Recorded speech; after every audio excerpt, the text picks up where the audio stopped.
Hello, everyone. I'm Anna. Welcome back to our English Learning Podcast, Episode 2. You know, Mark, something funny happened yesterday. I had a small business idea, but when I tried to explain it in English, oh boy, my brain suddenly went on vacation. Your brain took a day off? Completely. I wanted to sound confident, like a real business person. But instead, I said, I want to, um, make thing good. It was a disaster. Actually, that's a perfect hook for today's topic, because today we're helping our listeners talk about business in clear, simple English without sounding lost or confused. Exactly. And don't worry, everyone, you don't need to be an expert or a CEO. Business English is useful for daily life too.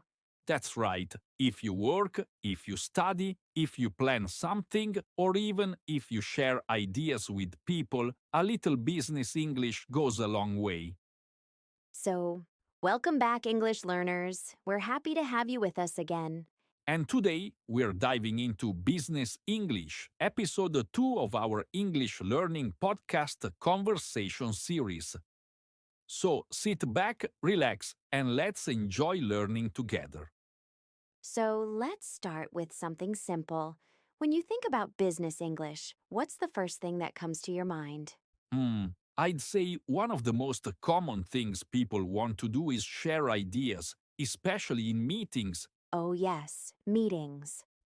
The place where people say, any ideas? And suddenly everyone looks at their shoes. True, but with a few easy phrases, you can join the conversation more confidently. For example, One of my favorites is I have a suggestion. nice and simple. Very simple. And another one, what if we?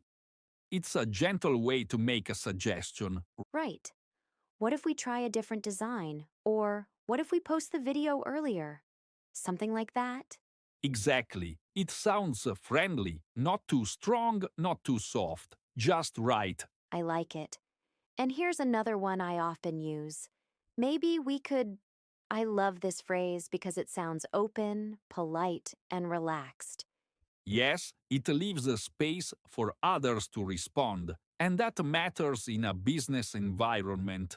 Speaking of responding, people often ask, how do I say yes or no politely? Good question. If you want to agree with someone's idea, you can say, that sounds good, or I like that idea. And if you really love it, you can go stronger. That's a great idea. Or even, that's brilliant. Ah, yes, brilliant. A very natural word for business conversations. It shows excitement without sounding childish. But what about disagreeing? That's the scary part. Not if you know softening phrases. For example, I see your point, but that means you understood the other person before you offer a different opinion. Or, I'm not sure that will work. Very useful. And one more, maybe we can try something else. That way, you're not saying no, you're offering another option. These expressions are like social magic. They make everything smoother. Now, let's talk about something that always happens in business. Problems. Every company has them. Yes, big problems, small problems, strange problems. They all come. I once worked with someone who lost the company password 3 times in 1 week. That's impressive. And every time he said, we have a small issue. But it was not small. Well, issue, problem, and challenge are very common business words, and they have different feelings. Oh, yes. Problem sounds direct, serious. Issue is softer, more neutral. And challenge makes the problem sound almost fun. Right, professional but positive. So if someone says, we're facing a challenge, it means there's a problem, but we're still hopeful. Exactly, English loves these softening tones, especially in business. All right, let's imagine a situation. You and I are co-workers. We're in a meeting and our boss says, our sales are down. Any ideas? Okay, here's one way I could reply. I have a suggestion. What if we try promoting our product on social media? Nice. And I could say, that sounds great. Maybe we could also offer a small discount to new customers. Perfect. And if I didn't agree, I might say, I see what you mean, but I'm not sure a discount is the best idea.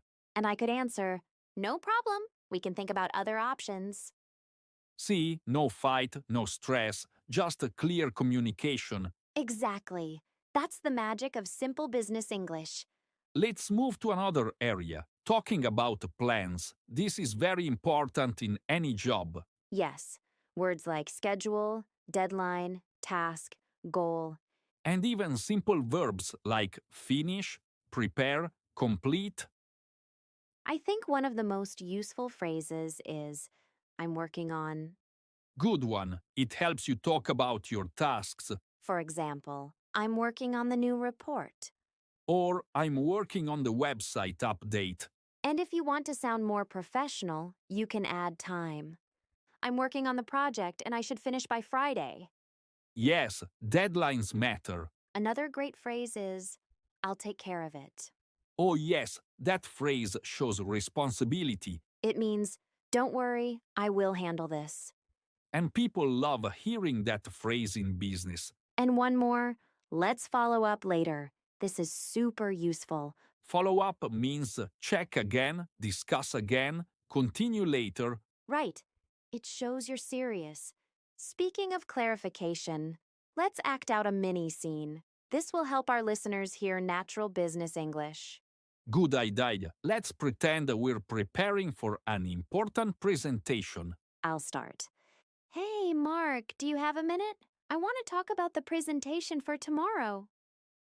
Sure, no problem. What's up? I'm working on the slides, but I'm not sure about the data on page 3. Could you check it? Of course, let me take a look. I think we need to update the numbers. Really? Thanks for catching that. No problem. Also, maybe we could add one more example to make it clearer. Good idea. I like that. And what about the introduction? Does it sound okay? It sounds good, but maybe we can make it shorter. Got it. I'll fix it. Great, and the final slide looks brilliant. Nice work. Thank you. I appreciate it. Let's follow up later when everything is finished. Sounds good. See, everyone? Simple English, natural conversation. And this is exactly how people speak in real workplaces. Business English is not always full of big words. It's full of teamwork, small ideas, and simple sentences. Absolutely. Communication is more important than complicated vocabulary. Let's talk about something many workers face: difficult conversations. Yes, when you disagree or when something goes wrong, Like when a coworker forgets to do their part, or when someone sends the wrong file. or when you have to say, I think we made a mistake. Mark, one very important phrase is, let's solve this together. It reduces stress immediately. Yes. And another one, let's look at the options. Good, or what can we do to fix this? And when you want to stay calm, you can say, I understand your point. Or, let's take a minute and think. These phrases show emotional control. Business English is not only about language, it's about attitude. One last topic, talking about success, achievements, Yes, everyone loves good news. useful phrases. We reached our goal. We made progress. The results were positive. We improved our performance. Mark. And when you want to show teamwork, we did a great job. We worked well together. The team made this possible. Business isn't just numbers and charts, it's people working together. Exactly. All right, I think we've covered a lot today. Yes, quite a lot. Suggestions, agreeing, disagreeing, feelings, plans, teamwork, and more. and everything in simple, friendly English. So, what's the moral of today's episode? I'd say, in business, clear communication is more important than perfect grammar. Well said. And simple English can be powerful English. Yes, when you speak clearly, people understand you, trust you, and enjoy working with you. So, thank you everyone for joining us today. We're happy you spent your time with us. If you enjoyed this episode, don't forget to subscribe, like, and tell us in the comments. What business English phrases do you want to learn next? We'd love to hear your ideas. Until next time, bye.